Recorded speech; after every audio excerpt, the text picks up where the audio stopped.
toutes et bienvenue sur ma chaîne YouTube Leader Sereine. Je suis Valérie Richard et comme chaque semaine, on va parler de leadership. Alors, quand on commence à manager une équipe, c'est important de s'assurer que le travail va être bien fait, va être réalisé de la manière dont vous l'attendez. Mais parfois, on peut tomber dans un piège qui est celui du micromanagement. Parce qu'effectivement, on a envie de rentrer vraiment dans les détails de tout ce que font nos collaborateurs et collaboratrices. Et c'est là qu'effectivement, on vient dans ce piège du micromanagement avec tous les travers qu'il comporte. Donc justement aujourd'hui, je vais vous expliquer déjà ce que c'est que le micromanagement. On va essayer de voir ensemble les risques que ça peut amener pour votre équipe, mais aussi pour vous et votre entreprise. Et puis après, je vais vous partager 5 conseils pour vous aider justement à sortir de ce mode de management et éviter les travers que ça peut apporter. Alors c'est parti, let's go, on y va. Donc c'est quoi déjà le micromanagement? Alors clairement, c'est une façon de manager, de gérer son équipe qui fait que en tant que dirigeante, en tant que leader, on va aller trop loin, je dirais, dans le suivi de tous les détails de ce que font nos collaborateurs et nos collaboratrices. Donc à certains moments, ça peut nous paraître judicieux, notamment quand on a peut-être quelqu'un de nouveau, quelqu'un qui vient d'arriver dans l'entreprise. Sauf que quand on le fait de manière répétitive avec l'ensemble de nos collaborateurs et notamment quand ils sont là depuis un petit moment, c'est peut-être temps de se dire que c'est pas forcément la bonne façon de fonctionner.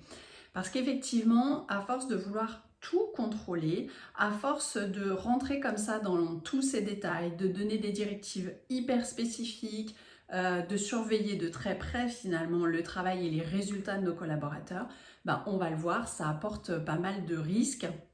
Ça entraîne beaucoup de frustration pour nos collaborateurs et puis le fait de peut-être intervenir comme ça de manière très fréquente dans le travail de nos collaborateurs pour corriger certaines petites erreurs ou éviter certaines petites erreurs, on ne les laisse pas apprendre justement et on les empêche d'être autonomes. Donc je vais vous donner un exemple, j'avais une de mes clientes qui était une ancienne directrice administrative et financière, donc un métier qui nécessite d'être très carré, d'être très rigoureux, d'être beaucoup dans le process et qui laisse peu de place à l'approximation. Lorsqu'elle a créé son entreprise, cette femme a commencé à avoir sa première équipe et elle était typiquement vraiment dans ce mode de fonctionnement-là avec l'ensemble de ses collaborateurs, pas seulement les plus jeunes ou les plus récents dans son entreprise. Elle faisait ça depuis très longtemps. Ce qui fait que son équipe se plaignait beaucoup d'elle. Ils avaient peur d'elle. Ils n'étaient pas à l'aise pour travailler parce qu'ils ne se sentaient pas du tout écoutés, considérés. Ils avaient peur de faire la moindre erreur parce qu'ils avaient l'impression qu'ils allaient se faire vraiment engueuler et que ça allait être très compliqué. Et donc c'était une équipe qui n'était pas très à l'aise, qui ne développait pas de nouvelles façons de faire. Et cette dirigeante, elle, était aussi très en colère parce qu'elle trouvait que son équipe était pas assez autonome, pas assez efficace, qu'elle était tout le temps obligée de repasser derrière eux. Mais en fait, elle avait elle-même instauré ce système-là. Elle était tombée dans ce fameux piège du micromanagement sans s'en rendre compte. Et effectivement, pendant l'accompagnement que j'ai pu avoir avec elle, je l'ai aidée progressivement à lâcher prise, à se dire effectivement, moi j'ai ma façon de faire, je sais ce qu'il faut éviter de faire, mais il faut aussi que j'accepte de laisser mes collaborateurs et mes collaboratrices avoir une certaine liberté de mouvement, une certaine liberté dans leur action et leur façon de travailler, parce que sinon, non seulement moi j'ai pas le temps de tout faire et d'être de partout, mais surtout je crée de la frustration, donc avec le risque que ça peut entraîner derrière, de gens qui se démotivent, de gens qui peut-être s'en vont, et du coup il faut recommencer à recruter une nouvelle équipe, etc. etc. Donc les effets négatifs en cascade, ils sont assez importants. Donc ça, c'est pour vous donner un petit peu un exemple de ce que ça peut donner et peut-être que certaines d'entre vous vont se reconnaître. Encore une fois, ça peut arriver, je dirais, quand on commence à manager, parce que on n'a pas trop de repères. Si on n'a pas eu de formation en management, ça peut être une tendance naturelle pour se rassurer aussi. Mais par contre, si c'est quelque chose qu'on continue à faire dans le temps, là il y a vraiment une question à se poser parce que sans doute qu'on n'a pas appris à manager différemment et là on va entraîner pas mal de conséquences négatives comme on vient de le voir. Alors justement, on va rentrer un petit peu plus dans les travers de ce micromanagement pour vraiment comprendre finalement en quoi il est nocif pour votre équipe et pour vous. Donc on l'a dit, peut-être qu'à court terme, sur certaines personnes qui sont plus juniors, où il y a besoin d'être un petit peu plus dans un accompagnement au quotidien, ça peut être une forme de management, mais il faut que ce soit vraiment très court terme, très temporaire, pour progressivement laisser la personne, je dirais, prendre un peu plus d'initiative. Souvent, ce type de management, ça crée du stress. Beaucoup de stress chez vos collaborateurs, de la frustration parce qu'ils ont l'impression que vous ne leur faites pas confiance, que quoi qu'ils fassent, ça n'est jamais assez bien. Donc finalement, à un moment donné, ils n'auront plus non plus envie de faire d'efforts. Ils vont faire, je dirais, presque la base, le strict minimum, pour éviter de commettre des erreurs et parce que de toute façon, ils ont l'impression que leur travail n'est pas reconnu à leur juste valeur. Donc ça, c'est un vrai risque. Autre risque, c'est qu'ils se sentent infantilisés, c'est-à-dire que à force que vous soyez derrière eux en leur disant attention, pense bien à faire ci, attention, t'as oublié de faire ça, à un moment donné, ils se disent c'est bon, je sais faire.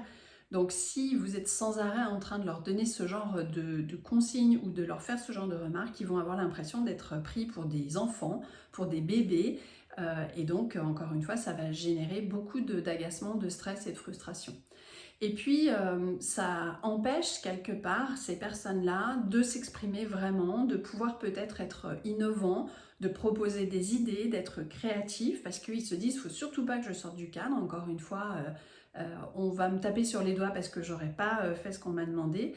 Donc, ça tue un petit peu cette créativité qui est pourtant nécessaire dans une équipe et dans une entreprise. Et c'est dommage vraiment de s'en priver.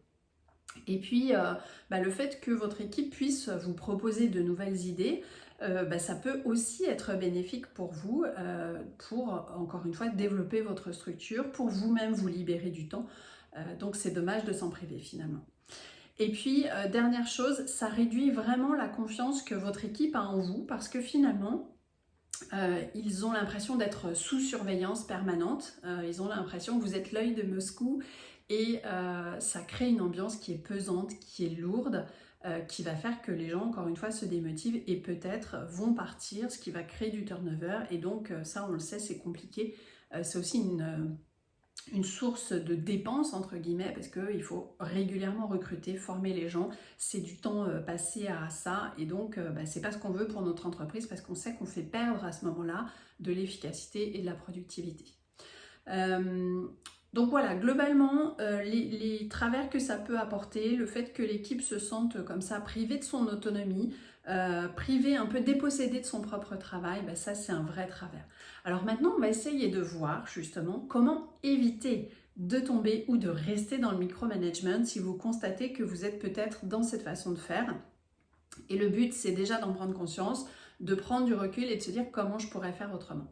Donc, je vais vous donner là 5 conseils. Le premier, ça va être de définir clairement quelles sont vos attentes et peut-être vos objectifs, les objectifs que vous fixez à votre équipe. Parce que si vous êtes clair sur le résultat attendu, ça aide vos collaborateurs à savoir vers quel cap ils doivent se diriger, ce que vous attendez d'eux précisément en termes de qualité, en termes de rapidité peut-être d'exécution, en termes de façon de faire. Mais une fois que vous avez transmis ces objectifs-là, il faut vous arrêter, c'est-à-dire qu'il faut les laisser faire, il va falloir accepter de lâcher prise. Mais encore une fois, si votre cadre est clair, que les objectifs et les attentes sont bien définis, normalement après, votre équipe a l'autonomie nécessaire pour pouvoir se diriger dans le cadre, sauf si, encore une fois, c'est quelqu'un qui est arrivé depuis 2 jours et qui a besoin que vous soyez un petit peu plus là au quotidien. Mais encore une fois, ça doit être temporaire et ça ne doit pas durer dans le temps. Donc ça, voilà, ça va aider votre équipe à être plus autonome pour naviguer, comme je dis, dans le cadre que vous aurez fixé. Deuxième conseil, ça va être de donner de la liberté. Ça veut dire d'accepter aussi que la façon de faire de vos collaborateurs soit différente de la vôtre, qu'ils aient une liberté de penser aussi, c'est-à-dire que la façon dont ils voient l'accomplissement de la tâche sera peut-être différente de la vôtre, et c'est ok. Ça peut être aussi la liberté de faire des erreurs, parce que c'est aussi comme ça qu'on apprend. en tirant des leçons des erreurs que l'on a commises. Donc, si vous voulez éviter à tout prix, je dirais, qu'ils fassent des erreurs, vous les privez d'un apprentissage qui est important pour eux, pour leur permettre d'être plus performants, de progresser, de se développer. Troisième conseil, ça va être de vous rendre disponible. C'est-à-dire qu'effectivement, une fois que vous leur avez laissé de la liberté, de l'autonomie, que vous avez fixé votre cap, votre cadre en donnant vos attentes, vos objectifs, n'hésitez pas à leur dire que votre porte est ouverte s'ils ont des questions, des doutes, des remarques, des besoins de conseils peut-être aussi, mais attendez que ce soit eux qui viennent vers vous et faites en sorte de ne pas être vous proactive là-dessus en disant t'as besoin de mon aide, tu veux que je vérifie. Non, laissez-les venir tranquillement quand ils sentent que c'est le moment pour eux parce qu'ils sont peut-être dans une impasse ou qu'ils sont coincés, ou que tout simplement ils ont besoin d'être rassurés sur un point, mais le fait de leur laisser cette liberté et surtout d'être vous-même disponible, là encore une fois, on vient recréer ce climat de confiance et cette capacité à se développer pour l'ensemble de vos collaborateurs. Et puis, quatrième conseil, ça va être de leur faire des feedbacks constructifs, c'est-à-dire de pouvoir leur dire au fur et à mesure qu'ils avancent dans leurs tâches, tiens, ça effectivement, je trouve que tu l'as très bien réalisé pour telle et telle raison. Et puis, tiens, il y a encore un axe de progrès qui pourrait être celui-ci. Et vous en discutez avec cette collaboratrice ou ce collaborateur-là pour savoir ce qu'il en pense, comment il verrait les choses. Mais le fait de donner ces feedbacks, ça permet d'éclairer votre collaborateur sur ce qu'il fait déjà bien, ce qu'il faut qu'il améliore encore, si ça correspond vraiment à vos attentes, et de lui-même, il va pouvoir, si besoin, rectifier le tir ou continuer sur cette voie si effectivement tout est OK. Et puis cinquième et dernier conseil, ça va être de vous assurer que vos collaborateurs ont les ressources nécessaires. Donc en termes de formation, en termes d'information, peut-être en termes d'outils, donc de vous assurer qu'ils ont les moyens de faire leurs tâches correctement, parce que c'est pas le tout de leur laisser une certaine autonomie, une certaine liberté. S'il leur manque du matériel, s'il leur manque des informations, ils vont aller se casser le nez dans le mur, je dirais, et c'est pas ce que vous voulez non plus. Donc ça, c'est important de vraiment vous assurer qu'ils ont à leur disposition tout ce qui est nécessaire pour leur permettre de réussir. Donc voilà mes 5 conseils pour vous aider à lâcher un peu prise, vous permettre de prendre du recul dans la façon de manager votre équipe, ne plus tomber dans ces travers du micromanagement parce qu'on l'a vu, c'est nocif pour eux, c'est nocif pour vous, c'est nocif pour votre entreprise. J'espère que cette vidéo en tout cas vous aura plu, qu'elle vous aura apporté de la valeur. N'hésitez pas à la liker ou à la partager si vous pensez qu'elle peut être utile à d'autres femmes leaders comme vous. Et puis moi je vous retrouve la semaine prochaine pour une nouvelle vidéo. À bientôt, bye bye.